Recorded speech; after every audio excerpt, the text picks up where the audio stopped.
Olá, sejam todos bem-vindos a mais um episódio do CMI Podcast.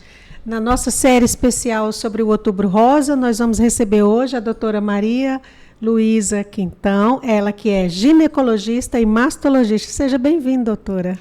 Obrigada, muito feliz pelo convite. É um prazer estar aqui com vocês, compartilhar um pouquinho do meu conhecimento. Com certeza. Doutora, para iniciar, por que você escolheu as áreas, né? Primeiro ginecologia e depois mastologia? Fez medicina e depois se aprofundou nessas duas áreas correlatas à mulher. Durante a faculdade, né, de medicina, eu tive um imprint com a ginecologia. Foi uma área que eu gostei muito, que a gente tem bastante aulas, né, no assunto, e foi onde eu me apaixonei ali a primeira vez. Durante a residência, que foi quando eu conheci a mastologia, né, a área específica do cuidado com as mamas, ali teve a segunda paixão, foi o segundo amor. Porque tratar de pacientes, principalmente pacientes oncológicas, né, portadoras de câncer, é muito gratificante. Você poder participar ativamente ali de um processo de cura é maravilhoso. Então, ali eu me apaixonei de novo. E foi onde eu escolhi fazer a minha segunda residência, que foi de mastologia. E uma profissão acaba completando a outra também, né? Com certeza. Eu brinco assim que as minhas pacientes ganham consulta 2 em 1, né? Eu, como ginecologista, eu atendo ginecologia, eu não consigo não olhar para a mama. Então, sempre que eu faço o atendimento à paciente, eu faço a avaliação das mamas também, porque para mim é um conjunto, né? Uma avaliação em conjunto. Ela já está ali, né? Exatamente. Doutora, o câncer de mama é um tema muito falado nesse mês de outubro, mas nem sempre as pessoas entendem muito bem. Ainda existe medo demais, tabu demais. O que é exatamente o câncer de mama e como é que ele se desenvolve? Então, o câncer é como todo câncer, né? É um crescimento anormal ali de células que vão resultar na formação de um tumor, certo? Maligno, né? O câncer ele é sempre maligno.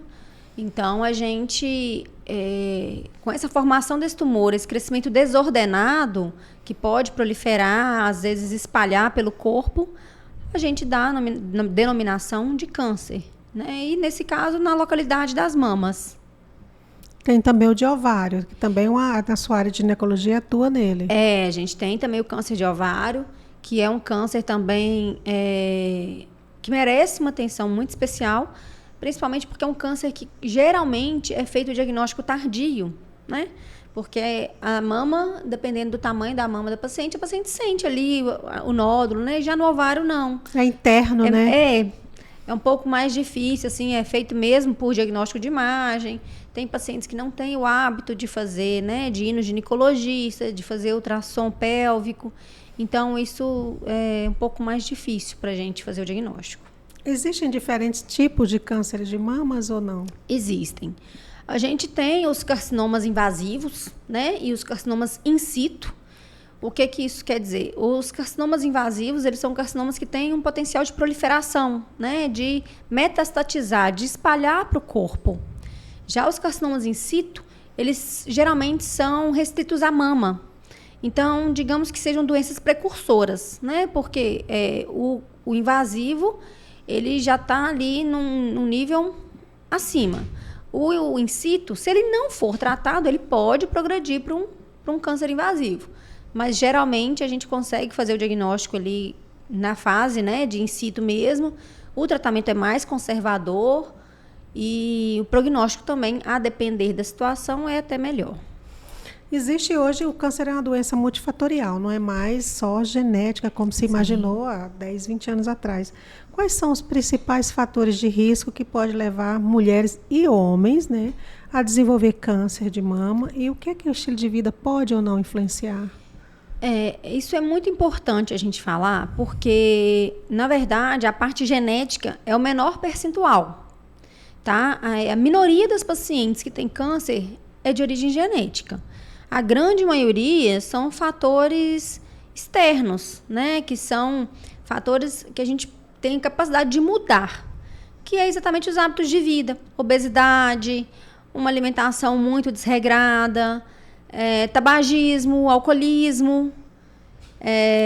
Alguns outros fatores, por exemplo, como o uso de hormônios, podem interferir.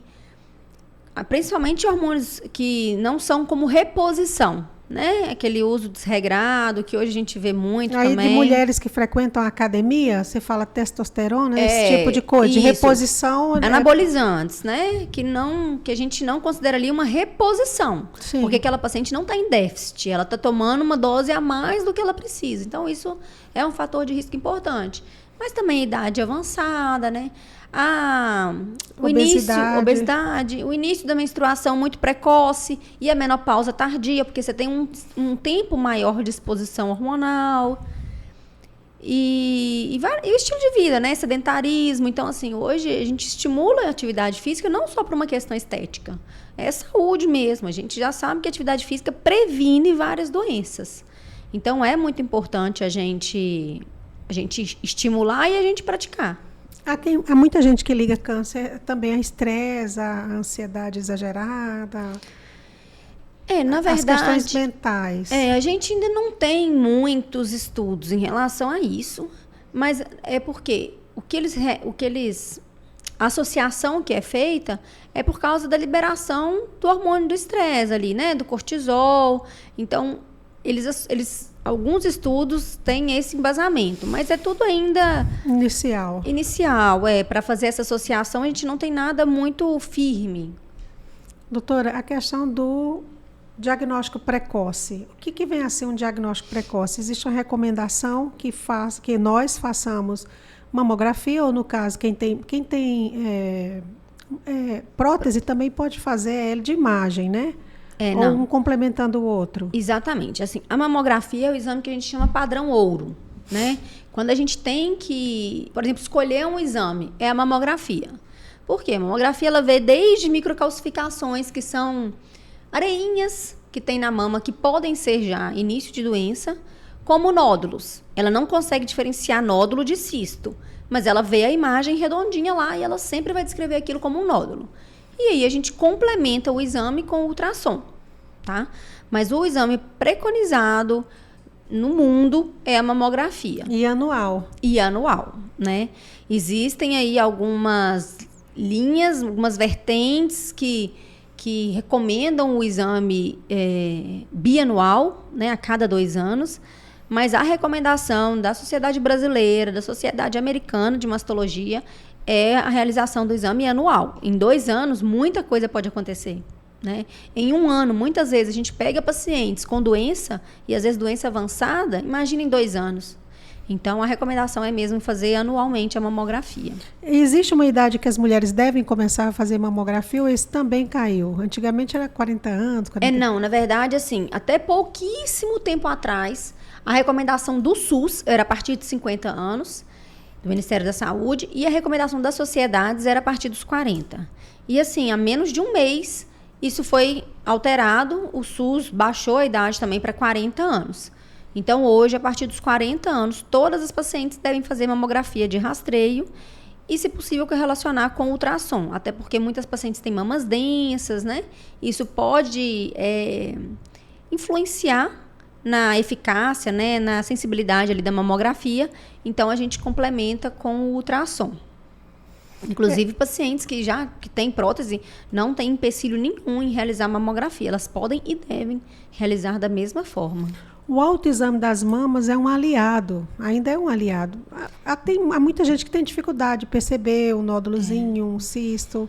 O autoexame ele é muito importante ainda e ele é exatamente isso, um aliado. Ele não substitui de forma alguma os exames de imagem, mas é um recurso que a gente tem para esse intervalo de ano, né? Então, fez um exame agora, está normal? Perfeito.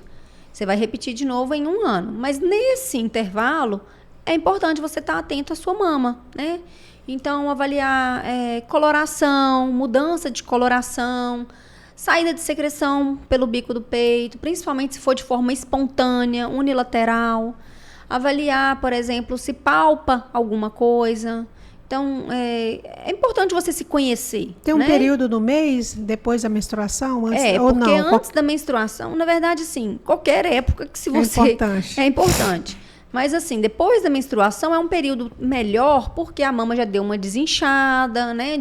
Fica menos sensível. Tem paciente que não tolera o toque antes, né? Do período menstrual ali. Então, após, fica um pouco mais confortável. Então, é um momento ideal, assim, a mama mais flácida, né? Menos edemaciada por causa dos hormônios. Fica um pouco mais fácil de fazer esse autoexame.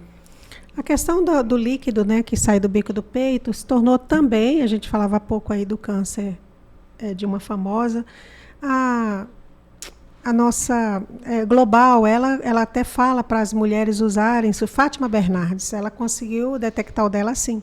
Ela usou um sutiã claro e ele estava molhado depois da apresentação de um jornal. Isso chamou muita atenção dela. Isso. Não é normal sair líquido de bico do peito. Na verdade, exceto se a mamãe estiver amamentando, né? De rotina, não, tá? Inclusive, tem muitas pacientes que falam assim, tá saindo um líquido do meu peito. Eu falei assim, mas é espontâneo ou é só quando se você fizer a expressão? Não, quando eu faço a expressão. Eu falei, então para de fazer. Porque, claro que toda mama que ficar sendo estimulada, a mama é uma glândula, né? Ela vai produzir uma resposta. E essa resposta pode ser saída de secreção. Então, o ideal é você não estimular. Uma saída de líquido dessa forma, né? Espontânea, principalmente se for de um lado só, avermelhada, né? Mais sanguinolenta ou translúcida, muito transparente, é o que chama atenção pra gente. É bem perigoso, né? Porque isso é um dos fatores, né? Isso é um dos sinais de câncer. Porque se tiver ali um tumor na região retroareolar, atrás do bico do peito, isso é uma das manifestações. Quando o câncer de mama é diagnosticado, aí é tratar. Aí vem a mastologia, que é a sua área de atuação, é direto com você, né? É uma atuação também oncológica. Porque nem sempre o mastologista é só oncológico. Ou eu estou errada? Não, na verdade, assim, todo mastologista ele é capacitado para fazer cirurgia oncológica, né? Alguns optam por não atuar nessa área, outros preferem atuar, enfim, isso varia. Mas a gente sempre atua em conjunto, né, com o oncologista e com o radioterapeuta. Por quê?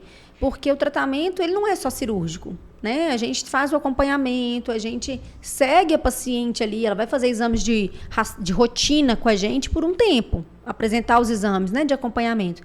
Mas a nossa parte de atuação mesmo é cirúrgica. Então, depois disso, ou antes, ela tem que fazer químio, tem que fazer radioterapia sempre que a gente não retira a mama toda, ou a depender do estágio em que a gente faz o diagnóstico do câncer. Então, é um acompanhamento multidisciplinar, né? É o oncologista, o mastologista, o radioterapeuta e, às vezes, até psicóloga, porque a paciente precisa de um apoio mesmo. Mexe muito com a pessoa, né? O seio de uma mulher emocional, com a autoestima, porque, às vezes, o cabelo cai, muito medo. Então, a atuação da psicologia é muito importante. Existe avanço recente no tratamento do câncer de mama no que diz respeito às operações? Eu sei que os quadrantes de peito nem sempre são retirados. Tem a ver com o tamanho do nódulo, não é, doutora? Na verdade, existe atualização sempre. Todo mês, toda semana, praticamente, sai um artigo novo. E a tendência é que a gente vai fazer cada vez mais cirurgias conservadoras, né? Claro que quando possível e feito um diagnóstico precoce, né, com um nódulo pequeno, numa paciente que tem um volume de mama bom, a tendência é a gente ser cada vez mais conservador na cirurgia. Então, assim, a gente vai retirar ali a região do tumor, né, e sempre, até então, fazemos uma biópsia da axila. Por quê? Porque quando o tumor é o invasivo e quando ele tem essa intenção de espalhar para o corpo, o primeiro lugar que ele vai é para a axila. Então, a gente faz ali uma biópsia de linfonodo, né? Que é a célulazinha de defesa que a gente tem, que quando essa doença quer espalhar, ele tenta segurar. Uhum. Então, só que tem estudos já em andamento que tendem a preservar, né? Porque não é uma cirurgia inerente de complicações, né? Livre de complicações. Então, a gente está tentando cada vez mais os estudos provarem que cirurgias mais conservadoras, menos invasivas, também são eficazes. Eu ia perguntar isso para você, o que é uma cirurgia conservadora? A cirurgia conservadora é quando a gente não tira a mama toda, né? Quando a gente consegue poupar, tirar só um quadrante, que a mama é como se fosse um reloginho, né? Então, a gente tem os quadrantes, e aí ele é dividido em 4. Então, a cirurgia conservadora, ela ela Tenta consegue preservar preservar ao ao máximo da... a mama. Isso é para tumores iniciais, tumores menores, né? Que não tem um comprometimento de pele, porque se tiver um comprometimento de pele, ainda que seja um tumor pequeno, aí a gente já tem que partir para uma cirurgia mais radical, né? Tirar, às vezes, a mama toda. Então, são casos selecionados. Nem sempre nódulo é exatamente um câncer. Não, nem todo nódulo é câncer. A gente tem vários nódulos assim benignos, né? Tem tanto o fibroadenoma quanto o tumor filoides, que são tumores, né? São nódulos benignos da mama. E não tem necessidade de retirada. A menos que esse tumor esteja em crescimento muito rápido. Aí a gente precisa fazer essa retirada. A reposição hormonal, ela é indicada apenas para os casos em que a mulher não tem câncer, histórico de câncer na família? Na verdade, ela é contraindicada para pacientes com história pessoal de câncer, tá? Os casos familiares, como eu falei, a menor parte dos cânceres de mama são um fator genético. Então, se a paciente não tiver mutação genética, não tiver alteração genética que coloque em risco, né? Porque aí, se ela tiver, ela já tem até aquela indicação de fazer cirurgia, por exemplo, como a Angelina Jolie fez, que foi a retirada das mamas, né?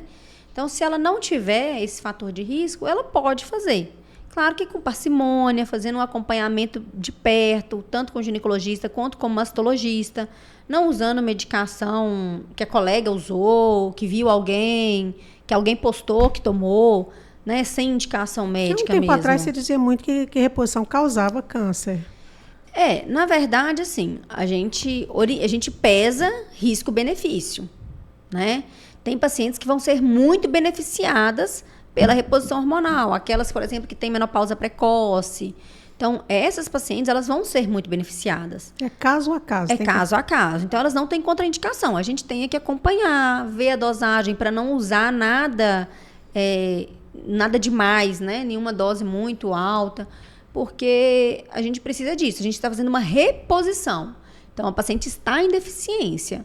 A partir do momento que a gente usa, às vezes, uma sobredose, ou a paciente está usando uma medicação que ela não precisa, aí o risco aumenta muito mais. Muito, substancialmente. Você falou de mama densa. O que é uma mama densa? Com o nosso envelhecimento, a nossa mama ela é glandular e ela tende a ser lipossubstituída, ou seja, substituída por gordura. Tá? Isso é normal do envelhecimento mamário. Algumas pacientes, principalmente aquelas que não amamentam, esse tecido glandular ele fica mais preservado. Então, as pacientes elas têm mais tecido glandular ao longo da vida. Então, ela vai envelhecendo, mas a mama não acompanha esse ritmo. Então, a gente pega, às vezes, pacientes com 60 anos, com uma mama ainda bem firme. Essas pacientes, a gente chama essa mama de mama densa. Então é o contrário, não é, vamos falar popularmente, não é caída, é mais dura. É uma mama mais dura, isso, é uma mama mais firme. Então, essa densidade mamária, ela pode ali, às vezes na mamografia, não conseguir ver pequenas calcificações ou pequenos nódulos. Por isso é importante a gente complementar com ultrassom. E existe a mama também acessória. O que é a mama acessória? Existe a mama acessória. Eu costumo mostrar para as pacientes assim, um desenhinho, que quando a gente é um embrião, lá no início da nossa formação intrauterina, a gente é igual um cachorrinho, né? Com as tetinhas. E à medida que a gente vai se desenvolvendo, o embrião vai crescendo ali, vai regredindo. E aí sobra o broto mamário principal, que é o que a gente tem, né? Que é o que desenvolve, que é a mama da mulher ou do homem. O que acontece é quando essa evolução não ocorre. Digamos, um erro, né? No desenvolvimento ali embrionário, essa evolução não ocorre. Então, às vezes, a gente vai ter pacientes, por exemplo, que não tem a mama, tem só o mamilo. Então, tem um outro mamilozinho no tórax ou na região da axila. Pode retirar, doutora? Pode, não tem deve dar problema muita nenhum. Vergonha. Tem gente que não se constrange, às vezes é uma pintinha que nem não chega a formar um mamilo, mas é uma pintinha diferente, sabe? Às vezes na axila cresce tecido glandular mesmo, como se fosse de mama. Tem pacientes que se tiver o tecido e o mamilo, chega a sair leite quando amamenta. Então, isso incha no período menstrual. Então, aí tem até uma indicação formal de retirada mesmo. Por quê? Porque causa desconforto, né? Quem tem a mama acessória com o tecido glandular mesmo, sente dor como se fosse mama. Porque é tecido mamário. Então, às vezes, nesses casos, a gente tem indicação de cirurgia mesmo. Existem diferenças, eu queria que a senhora falasse sobre carcinoma e linfoma. São doenças diferentes, né? O linfoma é o câncer, mas é o câncer das nossas células de defesa. O carcinoma é câncer da mesma forma, mas em outros lugares, né? Porque o linfoma ele tem esse nome próprio, mas é um câncer das nossas células de defesa. Já o carcinoma, a gente denomina carcinoma de mama, carcinoma de intestino, de ovário, de útero, de pulmão. Então, tem mais carcinoma do que linfoma? Existe mais? Na verdade, o linfoma é um tipo de carcinoma, só que é específico ali dos linfonodos, né, das nossas células de defesa. A gente pode falar que é um carcinoma de linfonodo, entendeu? O linfoma é só o nome próprio que eles têm. Amamentar, né? É uma experiência, que você foi mãe recente, eu sou mãe de 2 filhos, é uma experiência dolorosa no início, mas tão gratificante. Ele ainda ajuda a combater câncer de mama, a amamentação? Na verdade, a amamentação ela é um fator protetor, né? A amamentação, durante a amamentação, as células da mama, a glândula, ela atinge o ápice de maturidade. Então, quando ela atinge esse ápice de maturidade, uma célula madura, ela tem menor chance de sofrer mutação do que uma célula jovem, digamos assim. Então, isso é um fator protetor. Amamentar é um fator protetor. Então, além de um ato de amor maravilhoso, protege a gente um pouquinho ali contra câncer de mama. Claro que ele sozinho não faz milagre, né? A amamentação sozinha, a gente tem que fazer a nossa parte em relação aos outros fatores de risco também. Em relação à saúde do município, a senhora não atende na rede pública? Não. Mas acaba que tratamento de câncer é tudo SUS. Como é que é feito no município, doutora? Então, isso é nacional, né? O SUS, ele fornece para as pacientes todo o tratamento, tá? Desde ali, claro que às vezes o paciente tem um pouco de dificuldade, dependendo do acesso, a depender de onde mora, né? A depender do tempo que demorou para procurar. Mas, no geral, isso é uma coisa nacional. O Ministério da Saúde, ele fornece para as pacientes todos os recursos, desde ali a mamografia, até realizar a biópsia, até fazer o segmento, né? A gente tem aqui o Hospital Márcio Cunha com o COR, que dá toda esse aparato para a região inteira, né? Atende, acho que mais de 90 municípios. É bem cheio de gente. É uma população muito, muito volumosa para dar atenção em relação ao câncer. E o SUS, ele é completo nesse sentido, né? Ele consegue, a paciente tem um prazo, inclusive, quando a gente atende essas pacientes, a gente tem ali um prazo de até 60 dias para o paciente ter o primeiro tratamento. Seja cirurgia, seja quimioterapia. Radioterapia, eu não sabia dessa informação. Então, detectou, fez a mamografia. Confirmou por biópsia, a gente tem um prazo para cumprir em relação à assistência a essa paciente. Algum tratamento ela tem que ser? Enfia injeção mesmo no peito? Na verdade, a gente tem alguns tipos de biópsia, né? Em relação ao câncer, a mais comum é a core biopsy, que a gente fala. A gente faz uma anestesia na mama, né, na região do nódulo, e tira fragmentos desse nódulo com essa agulha. O desconforto é a anestesia. Depois a paciente não sente mais nada. Então, tira fragmentos e manda para biópsia esses fragmentos para análise, né? De acordo com o resultado é que vai definir o tratamento. Isso, de acordo com o resultado. É muito importante, né? No caso aí do câncer, eu não estou perguntando, a senhora também é habilitada a falar, no caso do câncer de útero, colo de útero, que fala é colo de útero, não é? A gente tem o de colo de útero e tem o de útero também, que seria de endométrio, né? Que é da parte de dentro ali do útero. Ele já é totalmente diferente do de mama, ele vem em menor quantidade, tem menos mulheres com esse tipo de câncer do que com o de mama, né? O câncer de mama ele é mais prevalente, mas a gente para pensar também, a gente tem 2 mamas, né? Então, a possibilidade aumenta mesmo. Tem pacientes que dá nos 2 peitos? Tem. É mais raro, né? Também menor quantidade, mas tem casos de pacientes. Porque o fato de você ter em uma mama também aumenta o risco, né? Então, a partir do momento que você tem o câncer numa mama, você também tem um risco de ter. Aí faz o rastreio na outra. Faz o rastreio e continua fazendo, inclusive, nessa que você opera. Por quê? Porque ele pode voltar, né? Então, a gente mantém o rastreio nas mamas da mesma forma, mesmo após o tratamento. Imagino. Doutora, a gente está chegando ao final. Eu queria que a senhora deixasse uma mensagem para todas as mulheres que têm medo. Existem mulheres que têm medo de fazer exame e descobrir o câncer de mama. Existe muito, né? O que eu costumo falar para as pacientes é o seguinte: tem pacientes que têm medo, né, de fazer e descobrir alguma coisa. Não fazer não vai impedir que a doença evolua, que ela apareça, se tiver que aparecer. Então, o ideal sempre é a gente fazer para que faça o diagnóstico mais precoce possível. Porque um diagnóstico precoce permite um tratamento mais conservador e uma sobrevida livre de doença e um resultado melhor. Então, as chances de cura são muito maiores. Então, faça o rastreio, não tenha medo de encontrar e fique feliz se porventura não encontrar nada. Isso também não quer dizer que você não precise fazer nunca mais. O ideal é manter o segmento anual, fazer o acompanhamento com o ginecologista, com o mastologista e não perder o fio da meada ali.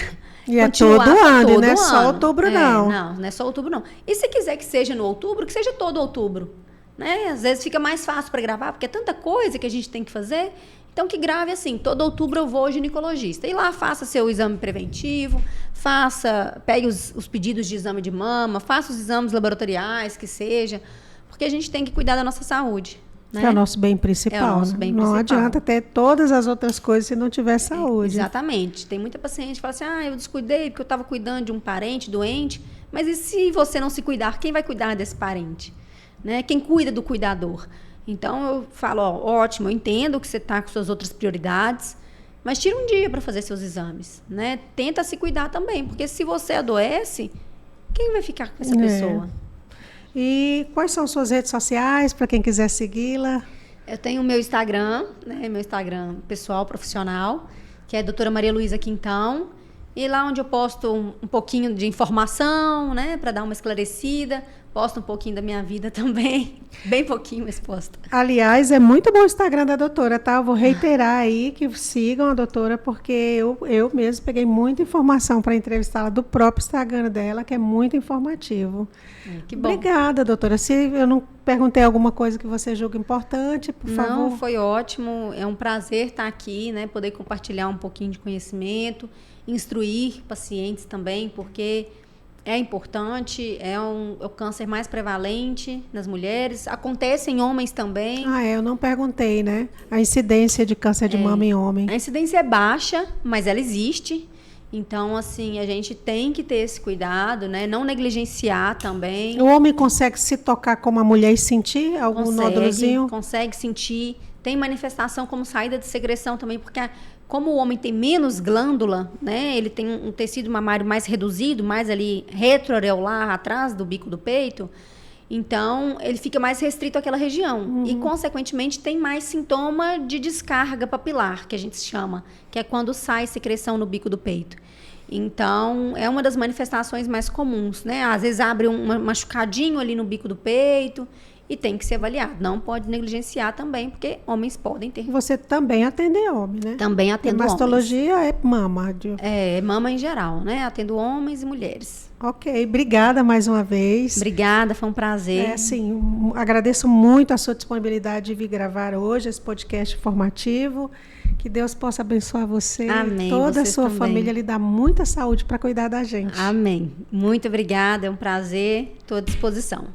Obrigada, pessoal. Esse aqui é mais um episódio do nosso CMI Podcast. Na técnica estão o João Pedro e o Júlio César, eles que fazem tudo isso aqui acontecer junto comigo, tá bom? Muito obrigada, pessoal da técnica, a doutora mais uma vez. E tchau, tchau. Até o nosso próximo episódio.